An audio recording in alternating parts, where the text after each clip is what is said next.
how to get a job, more to the point, how to get the job you want, and actually how to really look at this and the job process as how to really build the foundation and build up your career brick by brick. So when I started off in my career, I had just graduated with an electrical engineering degree. I had had about 13 interviews while I was still a senior or on campus, and I had three second interviews and no job offers.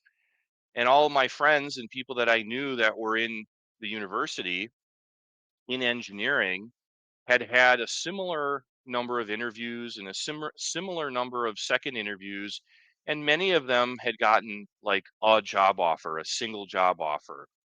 So I went back home to my parents, and I was fortunate enough that my dad was working at IBM at the time at a large plant, and he couldn't really help like say, hey, I've got this job, or there's a job or an engineering role or anything like that. However, he put me in contact with an HR person at the plant, and they were hiring temporary, they called it supplemental, but it was like contract work for test engineering, or test technician work.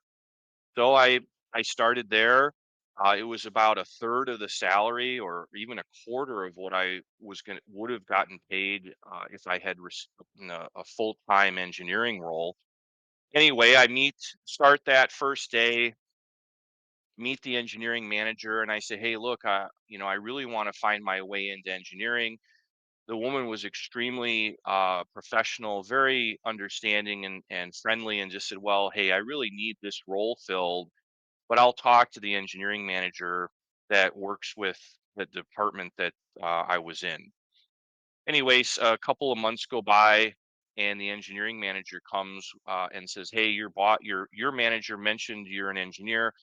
I can set you up in the engineering department in first shift, because I was working a shift job, second shift. So it was like el- 11, or excuse me, 3:30, 3 o'clock in the afternoon until 11:30 at night.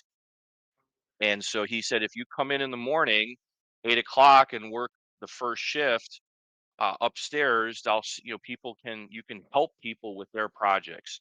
Anyway, I did that. I was working 16 plus hours a day, um, 7 days a week, because I wanted to get the extra time in, get the overtime on the floor.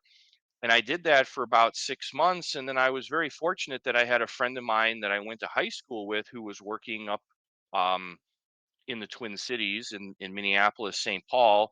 And they ran across a husband of a woman that they were going to be taking over for in their job. And just talking, the guy said, "Hey, I'm an engineer," and my friend says, "Oh, I know someone who a friend of mine's an engineer." Created business cards, and then I called him, the engineer. It turns out his family owned a small engineering company, and I ended up interviewing there and getting a position there, and it was a great step up. It allowed me to get to the next level, but it was still gosh, I want to say about 60% of the, say, the salary or the income. But when I got in there, I started noticing all of this about automation that I had never seen going through college. And that's where I really learned manufacturing automation, started to deal with the big companies that were involved in that area, and then started to understand what sales was or is. And then I had a friend from the university I went to, um, whose roommate was working for the largest company in North America for automation components. Anyway, I talked to him. He connects me with the HR manager there. And the funny thing is I had a real extensive, big interview with that company, and I was rejected. And so I'm like, oh man, okay. I was so excited about it. I was actually going to go into sales, and it was going to be a big step up. But then I says, okay, I'm focused back on engineering. I'm doing my work. And like a month later, 2 months, yeah, it was about a month later, I get a phone call, hey, we want you to come out and interview here at the corporate office. So the company that just rejected me said, no, we've got two openings and you're one of three people. So I go to the interview, and before I went there, I'm talking with my cousin, and he's helping me with, how to prepare and my resume. And I'm like, I don't know if I want to bother with this, because I almost told the HR person that I wasn't interested. And he said, go for the experience. You're going to be interviewing in a corporate office with executives and vice presidents. It's good experience. So I did. Long story short is, within a couple of days after going out, like less than a week of going out to visit on site, I had to travel there. I got the job offer, and that's what really then launched my career. Um, and all of the jobs since then have been, I received them, I found them through relationships, whether they were friends, but more likely people that I had worked with. In fact, there was one person, I've been at three different companies with the same person, and they called and asked and said, "Hey, I'm referring you to these other positions at two different companies," and both of those were nice steps up for me. So my point in the story is, keep at it. There's always something you can take away from the experience to build, and it might take you in a little bit different direction than what you were expecting, but you can use all the experience that you've gained from each of the roles, each of the positions that you have, to help you expand your career and have then a broad set of experience, or at least different experience than that fits together to make you unique, to make you the person that the next hiring manager or the next company wants to hire, because, well, nobody has that kind of experience except you.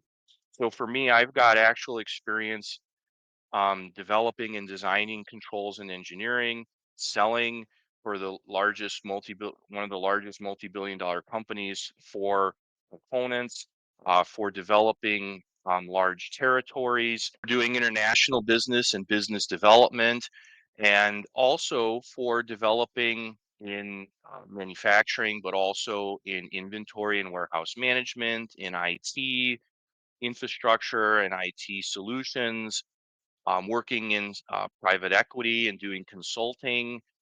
So you can see how the backgrounds can lead, your experience can lead you into areas that you didn't expect. But now all of a sudden you have this really amazing set of skills and experience that nobody else has. And